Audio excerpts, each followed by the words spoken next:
Hello, good morning, guys. Today we are going to start a Linux administration demo class. So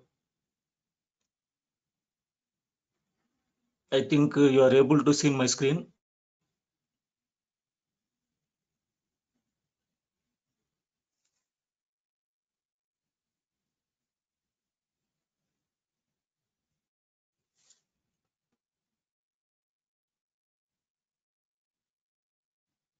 Okay, now we are going to start what are the benefits we are going to learn the Linux administration course. So which is the most widely used operating system, for example.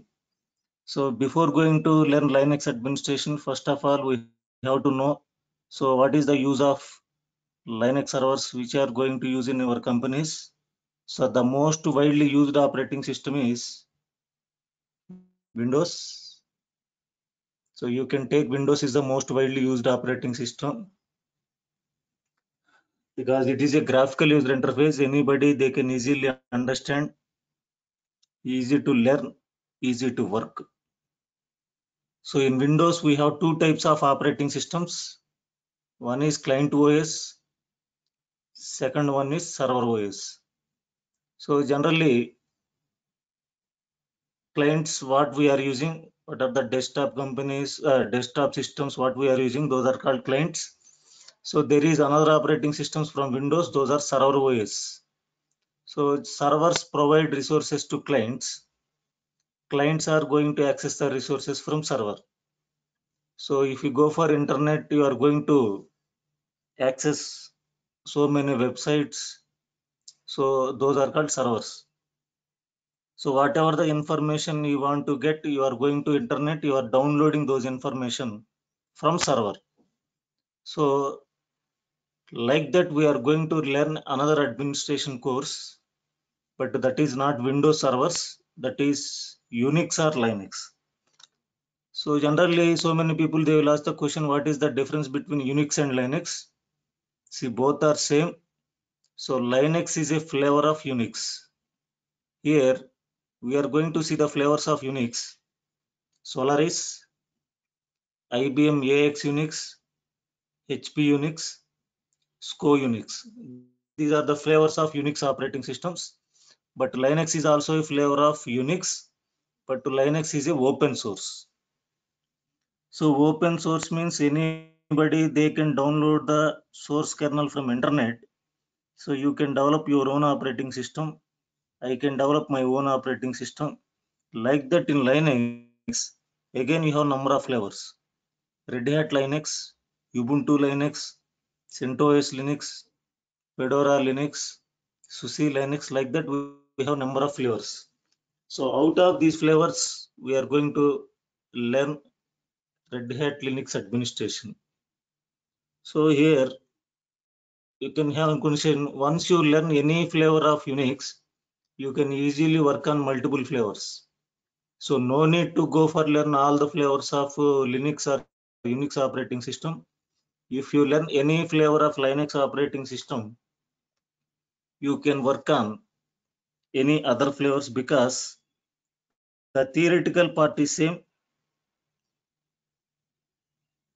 structure is same, the concept is same, but some of the administration commands are different. Only a few commands are different between these flavors. So if you go for any company, any production environment, you can have already discussed, we can have Windows servers, we can have Linux servers. So which purpose we are going to use Windows servers? So already we discussed it is a graphical user interface. Anybody they can easily understand, easy to learn, easy to work on Windows servers. But in Windows servers, we have a powerful concept is called that is Active Directory Domain Services, and nothing but centralization of administration. So nowadays you can take one example of centralization of administration. If you have a bank account on any branch, for example, ICICI Hyderabad branch, you have a bank account. So if you go for Bangalore or Chennai, you can deposit the money into account from any ICICI branch. So this is centralization of administration. Wherever the ICICI branches are available in India and across the world, you can go for the particular bank, you can deposit the money. Yeah. Like that, you can go for any ATM counter, you can withdraw the money. So this is centralization of administration. For that purpose, the companies, they are going to use Windows servers. And also Linux also supports centralization of administration, but Linux supports only single domain. Single domain, here I am going to give the example. So the main domain controller is India.com, who is controlling our country. That is the main domain controller. Like we have a 29 states in India. These are the child domain controllers like Telangana.india.com, Orissa.india.com, AP.india.com. These are the child domain controllers. Again in Telangana, you have number of districts. Hyderabad.telangana.india.com. And again in Hyderabad, you can have number of areas like Alwal or Amirpet.hyderabad.telangana.india.com. This much of tree domain structure is supported by Windows servers. That is the reason centralization of administration purpose, and the software which supports only Windows, we are going to use Windows servers. But why the companies, they are using Linux servers? So what is the use of Linux servers which we are going to use in our companies? So Linux is a more secured operating system than Windows. Linux is a more secured operating system than Windows. But for whom we are providing security? So whatever the valuable crores of rupees databases and applications, for example, if you take any bank, we have the lakhs and crores of customers. If you take any bank, SBI or ICICI Bank, whatever it may be, you have number of customers. The customers' information is nothing but a database. These databases, we are going to run securely on Linux servers. That is the reason the valuable databases, the valuable web applications and web servers, we are going to deploy on Linux servers. But because Linux is a more secured operating system than Windows. But how do you differentiate the security between Windows and Linux? So anybody ask you a question, how do you differentiate the security between Windows and Linux? So here you have to know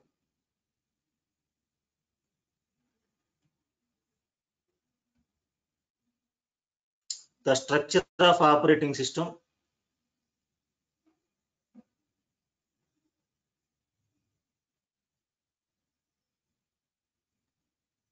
See here, this is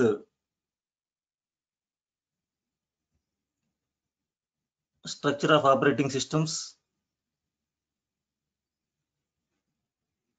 See here, first one is Windows.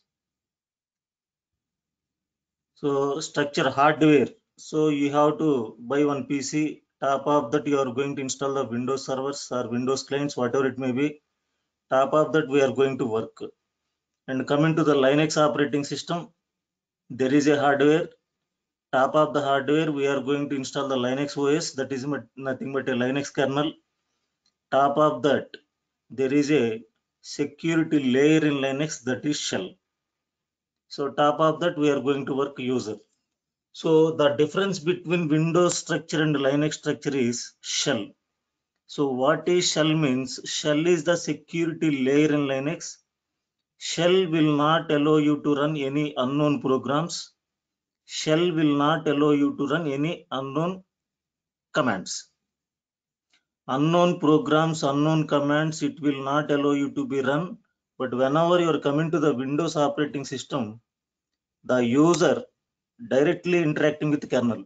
So what user will tell, kernel will do. That is the reason viruses will attack on Windows operating systems. But when you come into the Linux, between the user and kernel, there is a security layer, that is shell.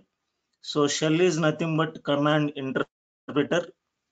So whatever the commands you are executing on your computer on Linux operating system, first shell will read that command.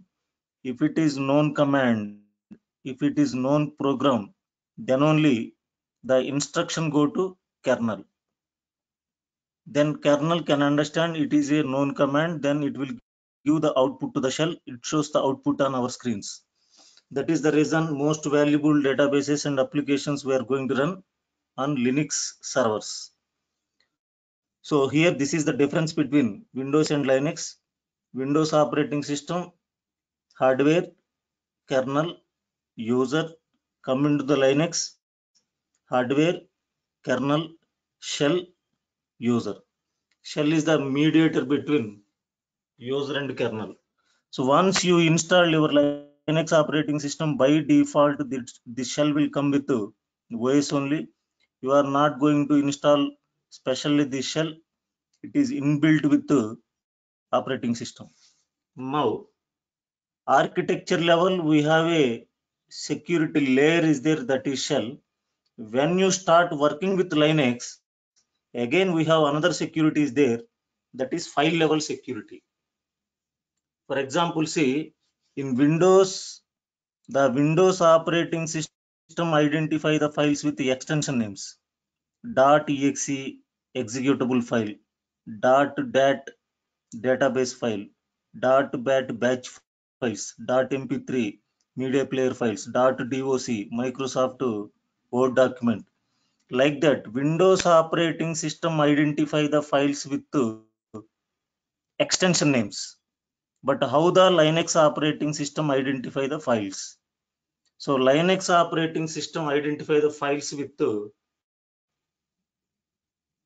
so Linux cannot understand extension names. But how the Linux operating system identify the files? The Linux operating system identify the files with type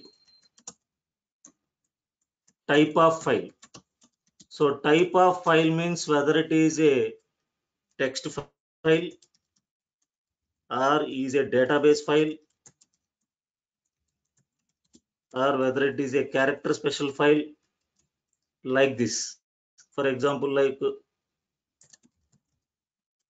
we have different types of files. So text file, database file, character special file, block device files, and piped files. So Linux operating system can identify the files with the type. Windows operating system identify the files with the extension names.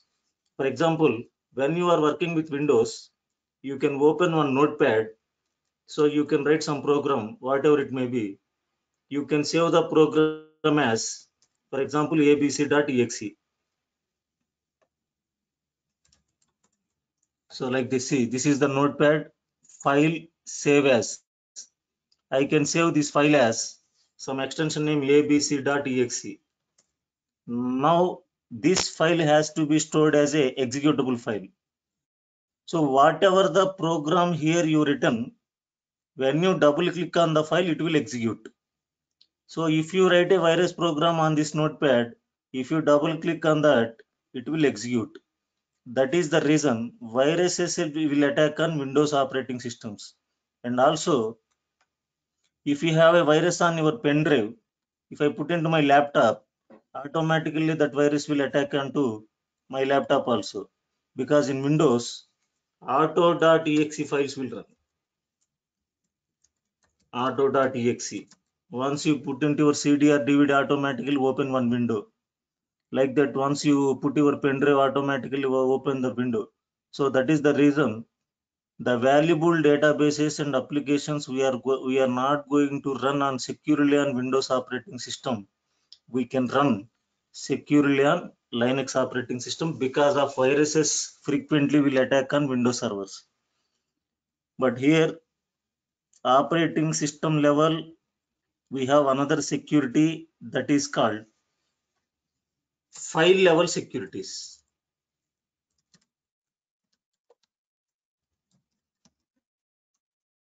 See, once you log into your operating system, when you start your work, whatever the files you are creating, whatever the directories you are creating, by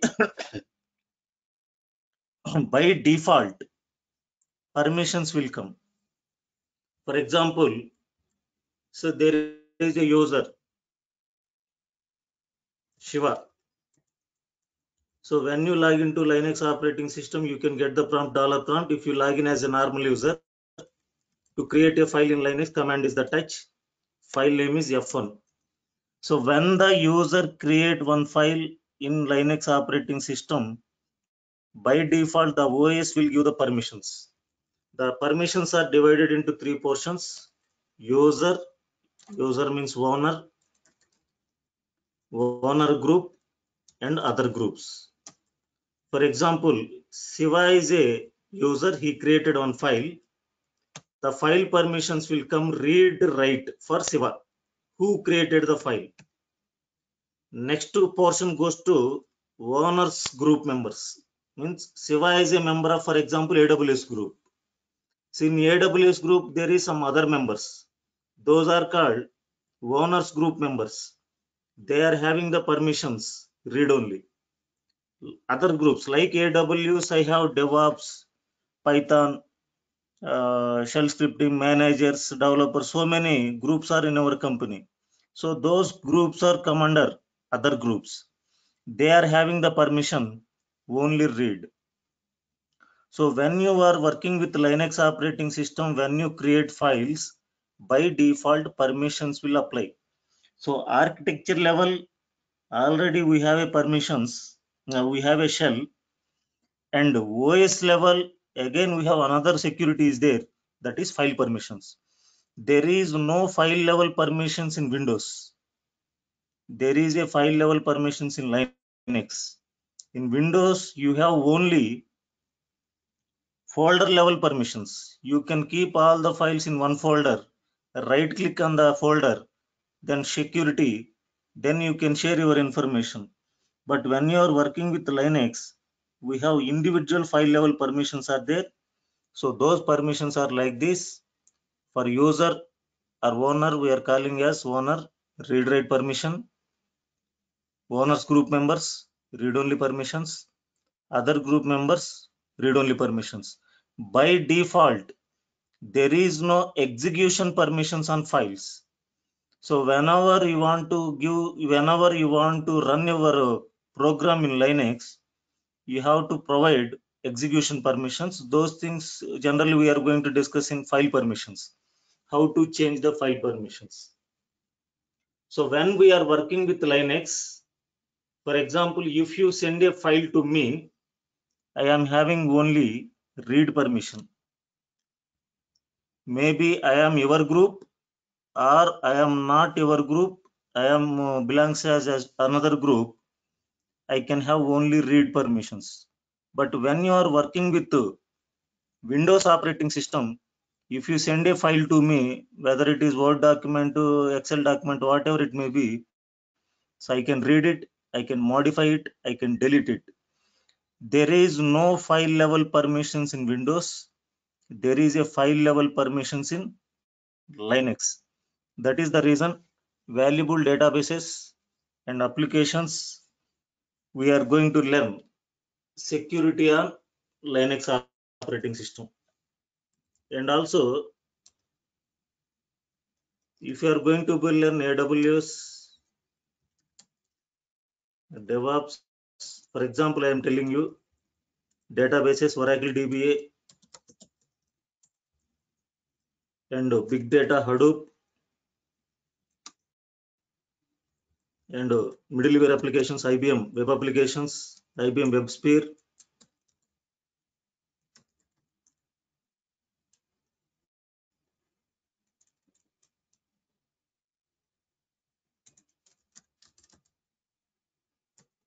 So these are the cloud computing. When you want to go for cloud computing, when you are going for administration side, when we are going to work with multiple middleware applications, we must have strong knowledge on Linux servers.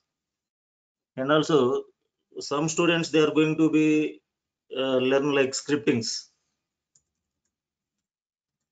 like shell scripting,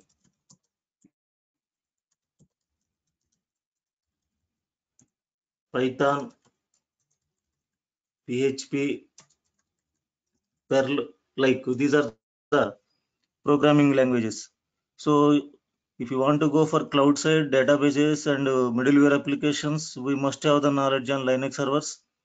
And also, if you are going to select your career path on programming level languages like shell scripting, Python, PHP, Perl, also you must have the knowledge on Linux operating system servers. So if you go for a company, you can have Windows servers and Linux servers. Already we discussed Windows is a graphical user interface. It is used for centralization of administration purpose. But the companies, they are going to use their Linux operating systems for managing the valuable databases and applications, because Linux is a more secured operating system than Windows. So the architecture of Windows is hardware, kernel, user. The architecture of Linux is hardware, kernel, shell, user. So shell is the security layer in Linux. Shell is the mediator between user and kernel. It is also referred as command interpreter. Whatever the command you give, shell will receive the command. If it is the known command, then only the instruction goes to kernel. So this is architecture of Linux.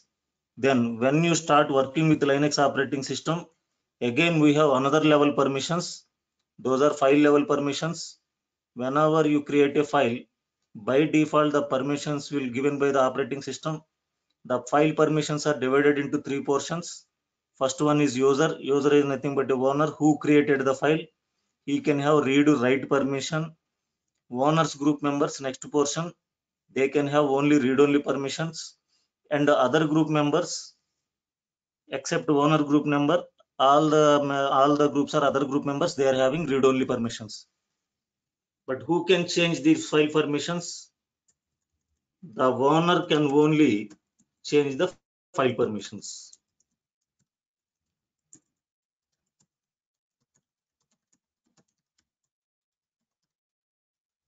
So when the owner wants to give the permissions to others, then he can change their permissions, then only others they can access the files. So root. So the administrator account in Windows servers is administrator. The administrator account in Linux is root. Root is the administrator user account in Linux. Root can do anything on the server. He can change any user's file permissions.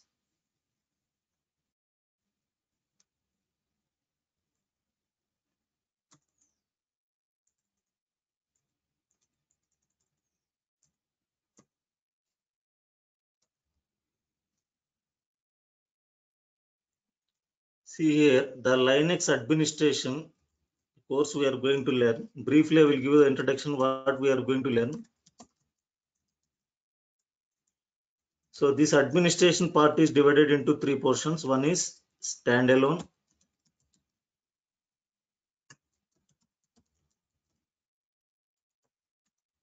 Second one is network administration.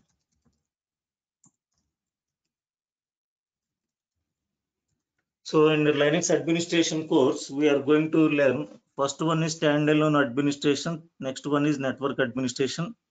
So 80% of the interview questions they are going to be asked on standalone administration. So what is standalone means? The server which not connects to your network, individual management, that is called standalone. So network administration means whatever the server communicating through the network to your clients, those topics will come under network administration. So briefly I will explain. So standalone administration, here we are going to learn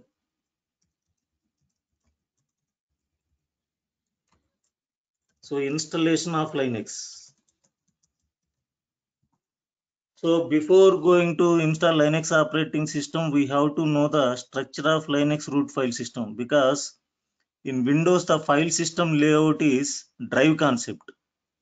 So Windows C drive, D drive, E drive, F drive, that is the drive concept. C is the different address, D is the different address, E is the different address. But Linux, It is a hierarchical structure. The main directory in Linux is slash.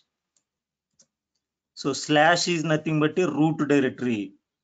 Under slash only we have different types of subdirectories.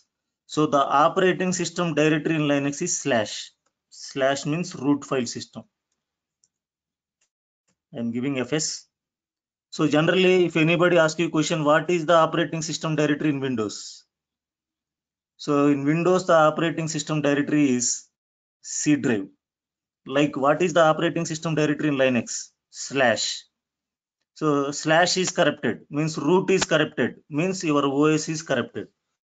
So before going to discuss about installation of Linux, we are going to discuss about the structure of root file system.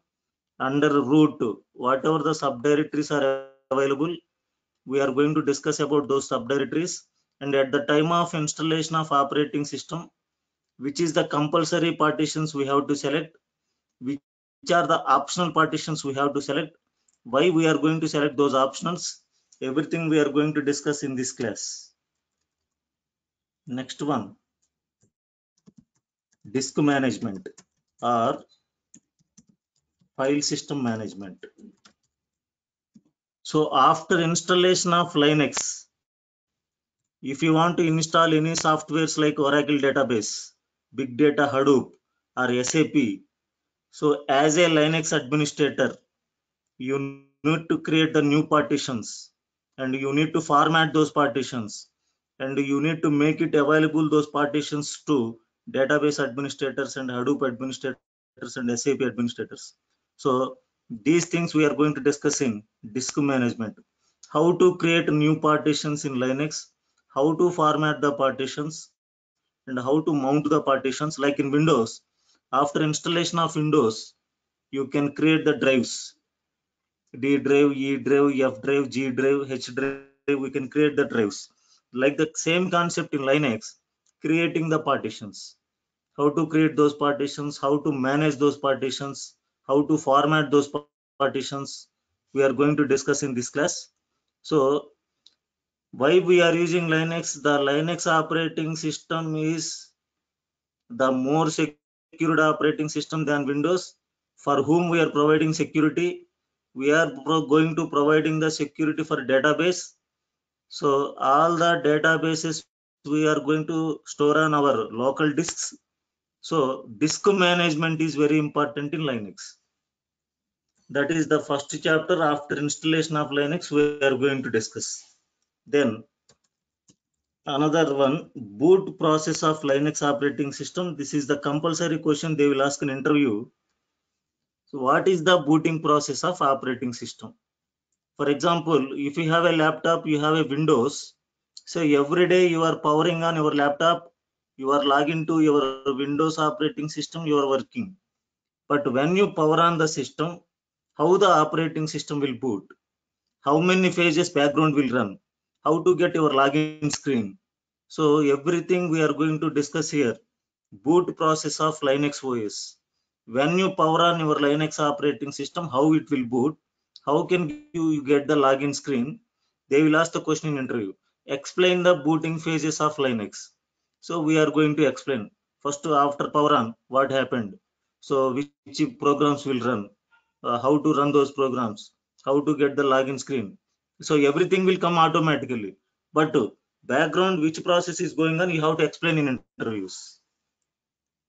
And the next chapter is run levels. So what are the different run levels in Linux? Like anybody having the knowledge on Windows, we can have different modes in Windows. Safe mode with networking, safe mode with command prompt, last one good configuration mode. Like that we have different modes in Windows. The same concept in Linux is run levels. What are the different run levels in Linux? In each run level, what happens? So how we are going to work with these run levels, how to write and run the scripts in particular run levels, everything we are going to discuss in this class.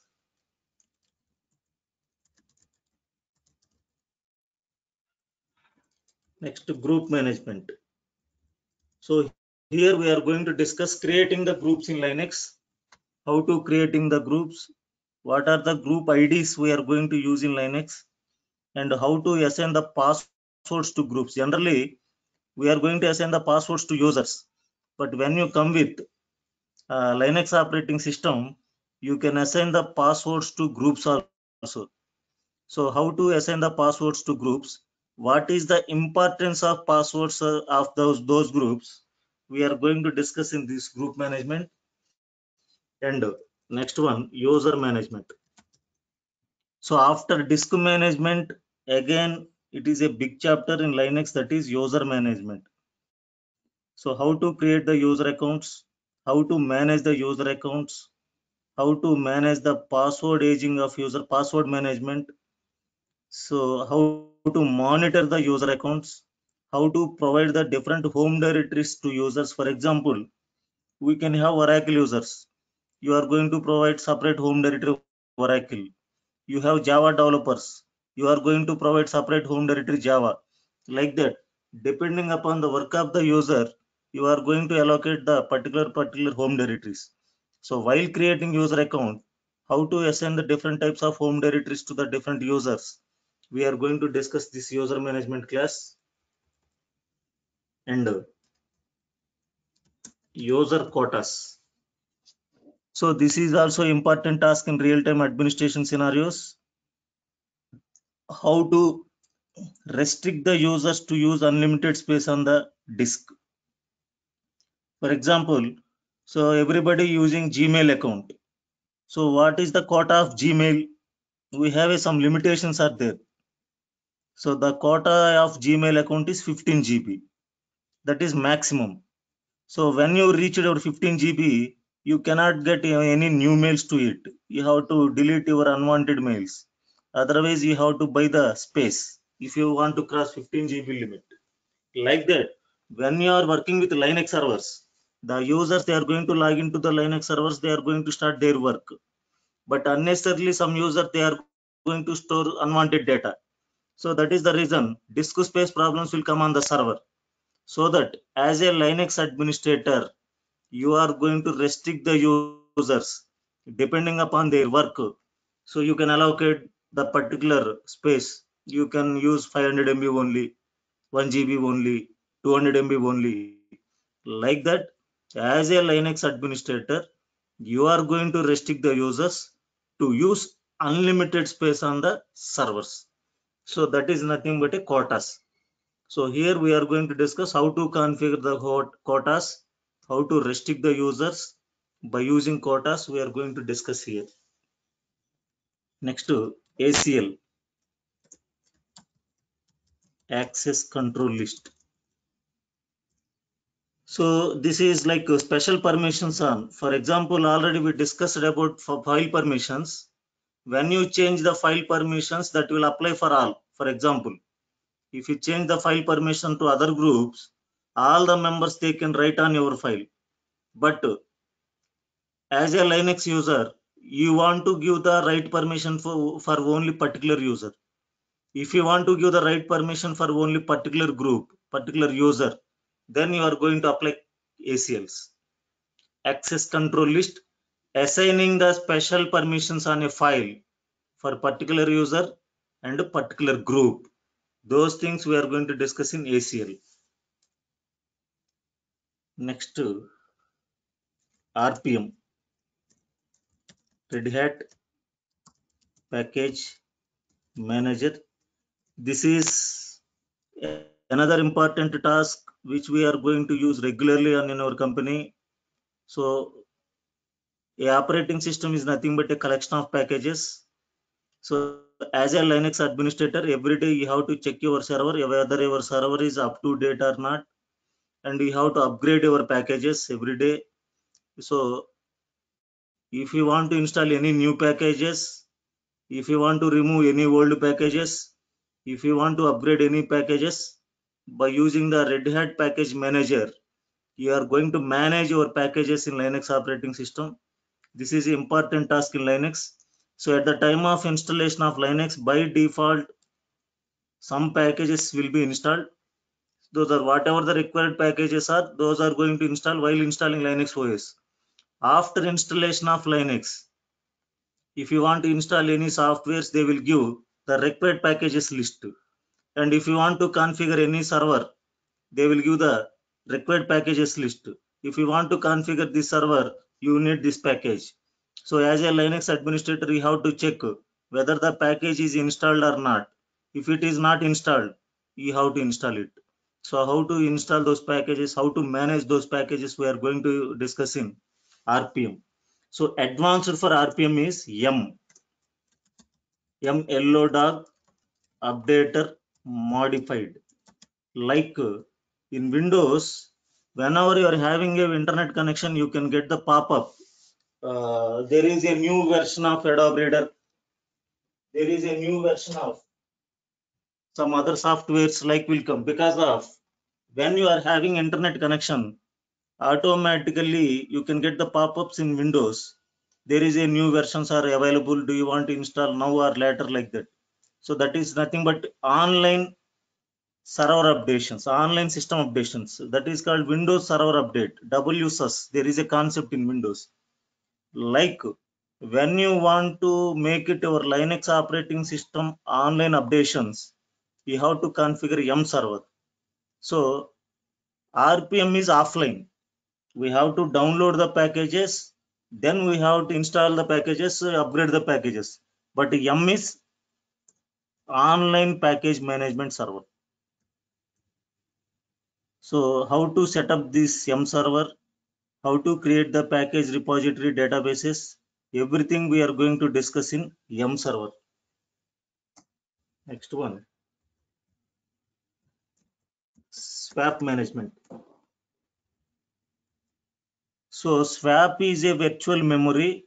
Like in Windows, you are calling it as a virtual memory. For example, when you are going to install your Windows operating system, if you put 500 GB disk, it will not show the complete space 500 GB. It will show around 49.5 something. So the remaining space, it will use as a virtual memory. So some of the disk space the system can use as a memory is called virtual memory. Like in Linux and Unix environment, we are calling as a swap memory. Whenever your swap memory is low, your system performance will decrease, your applications performances will decrease. As a Linux administrator, always we have to check our swap memory on the server. Whenever the swap memory is going to be low, so you have to increase the swap memory. So how to increase the swap memory? So what is swap memory? What are the advantages of swap memory? How to check the swap memory in the Linux server? And how to increase the swap memory, we are going to discuss in this chapter. Next one, process management. This is also another important task. Like in Windows, you can see go to task manager. You can check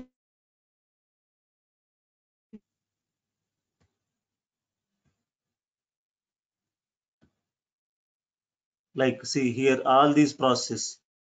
Here you can get CPU percentage utilization, memory percentage utilization, disk percent utilization, network percent utilization, which processes is running on my server. So everything you can display. So if you don't want to use any process, just you have to check it. So you have to put it in process. So like in Windows, by using task manager, you can check your process. If the process is not required for you, just you have to give end process. Like the same concept in Linux, we are going to discuss in process management. So which processes are running on my server? So which process is utilizing more CPU or memory utilizations? Is it that process is required or not? Whether it is not required, how to kill that process and how to increase the priority of processes? Everything we are going to discuss in process management.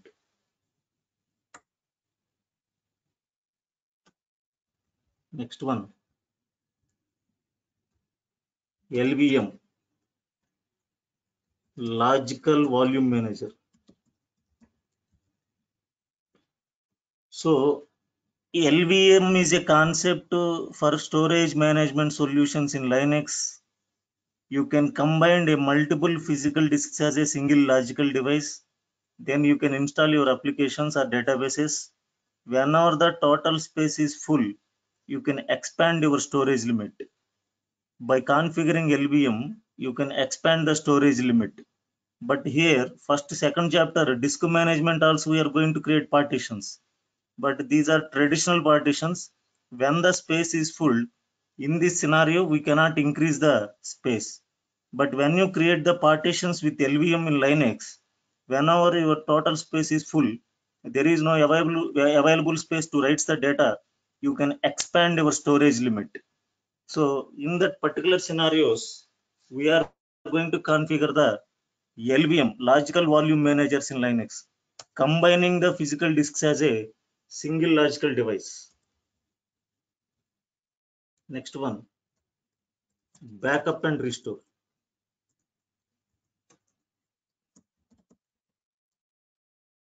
So this is also important task because every day, whatever the work you are going to do on the servers, by evening you have to take backup, whatever the updations are there. Like that, every week or every month you have to take the complete system backups. Like that, if you go for interview, they will ask the question, what are the backup tools you are using in Linux? Like we have the backup tools in Linux like tar command, dd, dump, restore. These are the backup tools. So what are the backup tools in Linux?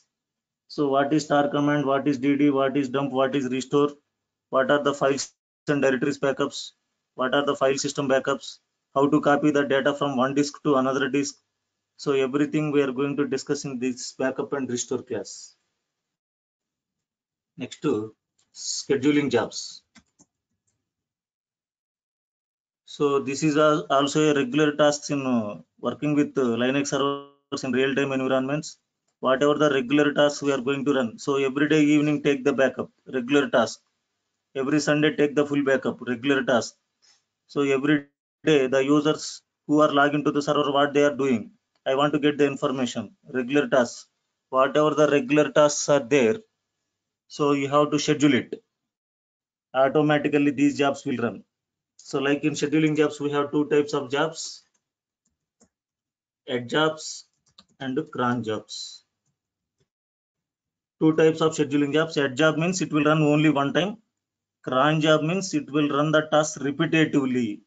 Repeatedly means every day, every month particular date, every Sunday, every Monday. Like repetitive jobs, you can write cron jobs.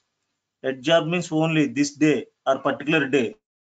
Only one time only it will run. So these are the standalone topics. See here, we have total 15 topics in standalone, but there is a no single word here we used as networking. So no network word we used here. This is important. 80% of the interview questions they will ask from these locations only. So after standalone administration, we are going to start Linux networking. So this is purely networking, how to configure Linux operating system in the network.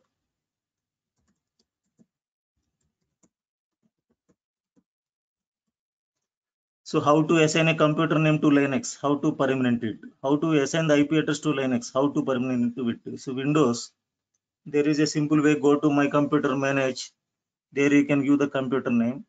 But in Linux, everything you have to write in a file, whether it is a computer name, whether you are going to assign one IP address, you have to open the files, you have to write down the syntaxes. So how to configure Linux operating system in the network. First class we are going to discuss in Linux networking. So put into Linux operating system in network and communicate with other systems. You need host names and IP address. So how to assign them, how to permanent them, we are going to discuss here. Next one, Telnet server. So Telnet means terminal emulator. So when you are working with your Linux servers, you are not going to sit in front of the server, you are not going to work. Servers may be located in US. Servers may be located in UK. Servers may be located in Hong Kong, depending upon the banks. See, Barclays Bank, servers are in UK. Bank of America, servers are in US. HSBC Bank, servers are in Hong Kong. So you are working from Indian office, but you are not going to directly go to the Hong Kong or not directly go to the US. You are not going to sit in front of the server. You are not going to work from Windows system. By using Telnet connection, you are going to log in your server. But how to configure that Telnet server? So by using Telnet, we can log in from one computer to another computer. So as a Linux administrator, you are going to configure one Telnet server to log in the users to your Linux servers from different types of remote locations. Then SSH, secure shell.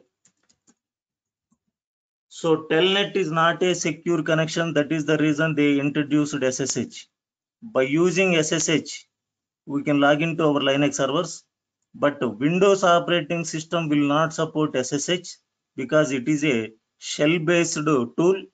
That is the reason from Windows we are going to use PuTTY. See here, this is a simple software PuTTY. Here there is option SSH. Then you can give the IP address of your Linux operating system. They will provide the credentials. Then you can log in. So here also see there is option Telnet. But Telnet directly, you can go for command prompt, you can work. But SSH will not work by Windows by default. That is the reason you are going to download a simple software is called PuTTY server. So by using PuTTY, you can log into your Linux server, you can work. So how to configure this SSH? By default, SSH is available in Linux, but we are going to discuss about SSH connections in Linux. And next, FTP server, file transfer protocol. So we are going to internet, we are downloading the files, we are downloading the documents, we are downloading the uh, important images, whatever it may be. So all these things you are going to download from the FTP servers, file transfer protocol servers. Like as a Linux administrator, you are going to configure the FTP server. How to configure FTP server in Linux? How to configure the FTP clients in Linux? We are going to discuss in this class. So FTP is a file server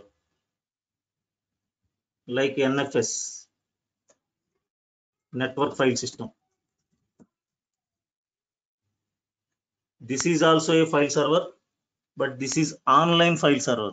FTP means offline. You are downloading the files, whatever the modifications are there, you can do the modification, then upload to the server. But NFS is online file sharing. Whatever you are modifying on client side from your system automatically update on server side. This is also a file server. Next one, Samba server, sharing the files from Linux to Windows. So real-time server is Linux, clients are Windows. I want to share the MS Office on all Windows clients. Then you can configure Linux operating system as a Samba server. Whatever the Windows softwares are there, you can put on one folder, you can share it. So for that, sharing the resources from Linux to Windows, there is a concept is called Samba server. So you can set up Linux as a Samba server. Whatever the Windows related data is there, you can share the data to Windows clients. Then they can download their MS Office or Windows related softwares they can install. Next one, DNS server, domain name service. This is for name resolution. It resolves names to addresses. So without a DNS server, you cannot access your websites, because when you type www.gmail.com, google.com, yahoo.com, reddit.com, automatically it interacting with IP address, it will open the website. If your DNS server is down, it will not open your website. your website cannot resolving, DNS server is down, that errors will come. So how to set up this DNS server, what is the purpose of DNS server, everything we are going to discuss in this class. Then Apache web server. So here we are going to discuss how to configure the websites on Linux operating system. We can configure different types of websites like IP based websites, host based websites, single IP multiple websites, single IP single website dedicated websites, like port based websites. So like that we can configure different kinds of websites in Linux, so by using Apache web server. Next, NIS, naming information service, like already discussed in earlier. For centralization of administration, we are going to configure NIS servers in Linux. This is some limitations. But Windows, there is a Active Directory domain services. It will support a tree level domain structure, but it is Linux supports a flat domain. Only one domain only it will support. But we can configure a centralization of administration Linux by using NIS. Next to DHCP, Dynamic Host Configuration Protocol. How to assign the IP addresses automatically to the clients. So you are going to configure one DHCP in your system, in your network.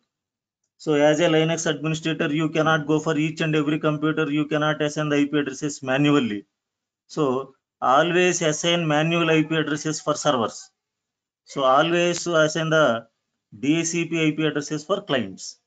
So how to set up this DHCP server, we are going to discuss here. Next, Linux Kickstart server, network installation. So how to install your Linux operating systems through network. So I can have a company, I can have 100 or 200 clients. Maybe some clients, they can have damage of their operating system corruptions. You cannot go for there, you cannot install the operating system.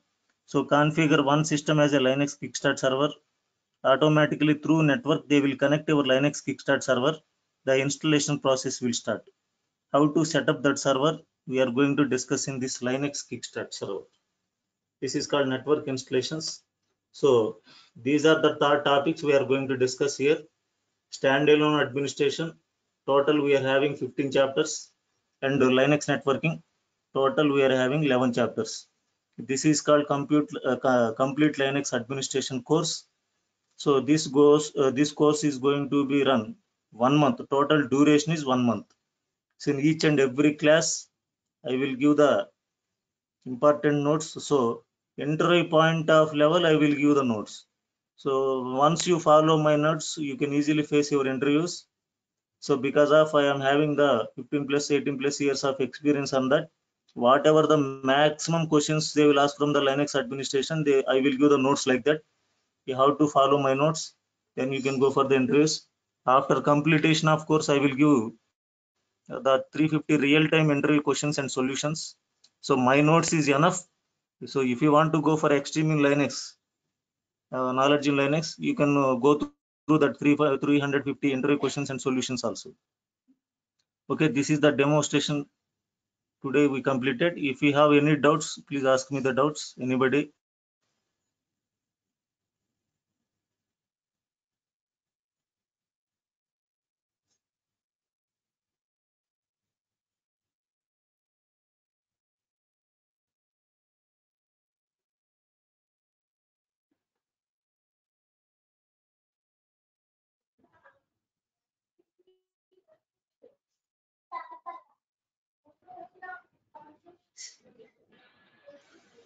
So IP tables, that is separate concepts will come. I will explain about IP tables. I will give the documentation that will come under Linux, advanced Linux, like IP tables, SC Linux, and web services. Those are not required, but I will give some knowledge on IP tables.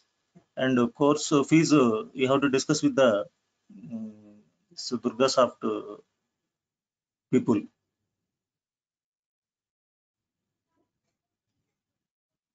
So I will send a sample resumes to you. So you have to follow those resumes. 350 real-time entry questions I will give. So whatever the other support will come also, I will give the support. Whatever whenever you are practicing, when you get your errors, I will give my number, WhatsApp number. Then you can send the errors of your output on your systems. Then I will give the solutions. So generally they fixed the time of 7 o'clock. So is this time is flexible for all, or anybody are looking for another timings? We have to intimate the that organizer. So 7 o'clock is regular time. If anybody wants to different timings, you have to ask them. So duration of course is 1 month. So all of you know the basics of Linux. I don't have any idea. So no, if you know basics directly, we are going to start the administration. Otherwise, my classes will start from basics onwards. So before going to start Linux administration, I will provide the basic commands of Linux. So how to create files, how to create directories, how to copy the files, how to move the files, rename the files. So everything we are going to discuss. From basics onwards, we are going to discuss. So first 4 to 5 days basic commands. After completion of Linux basics, we are going to start the administration. So my notes is very important. You have to write down the notes. I will explain while writing the notes. I will explain how to write the notes, because my notes writing is very important. While you are practicing Linux, if you write a small mistakes, small spaces also, the commands will not work. I will explain how to write the notes. I will give the complete notes and discussions about this Linux troubleshootings. Everything I will discuss. So the regular timing 7 o'clock. If anybody wants to other timings, just intimate them. Depending upon my timings, I will give the running notes only. I will not going to provide soft copies, because soft copies, once we will start, it will copy. It goes on copy. That is because my notes I will not share to anybody, but my students who joined the course, I am going to the running notes only. So you don't share the notes to others. Others means out of people. But I will send the 350 real-time entry questions, and those are the soft copies I will provide. Any other doubts?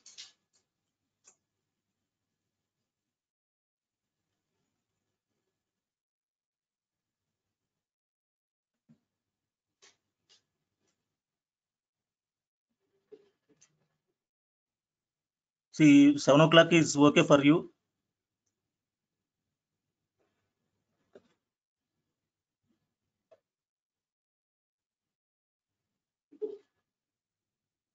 Class duration 1 month.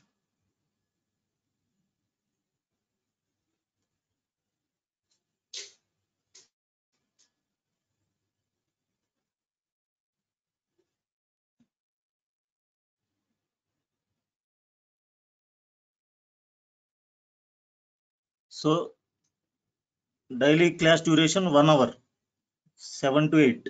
1 hour, 1 month.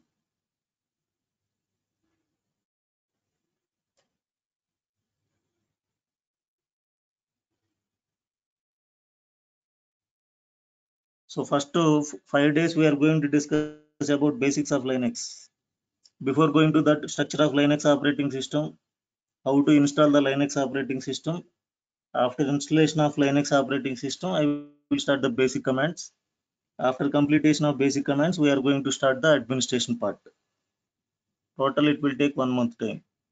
So if you attend Saturdays and Sundays also, otherwise it will take another more 3 or 4 days.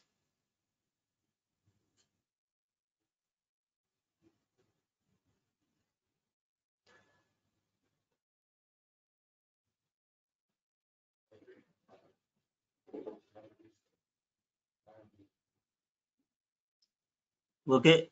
Any other doubts? I'm going to end the session tomorrow.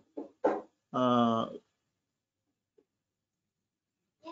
Tomorrow we are going to start morning 7 o'clock. If anybody not able to get the 7 o'clock timing, we have to intimate the organizers. So we can go. We are going to look that particular time also. If I am free, then I can get the another timing also. Just you have to talk with the organizers. Okay. Okay. Bye. Thank you.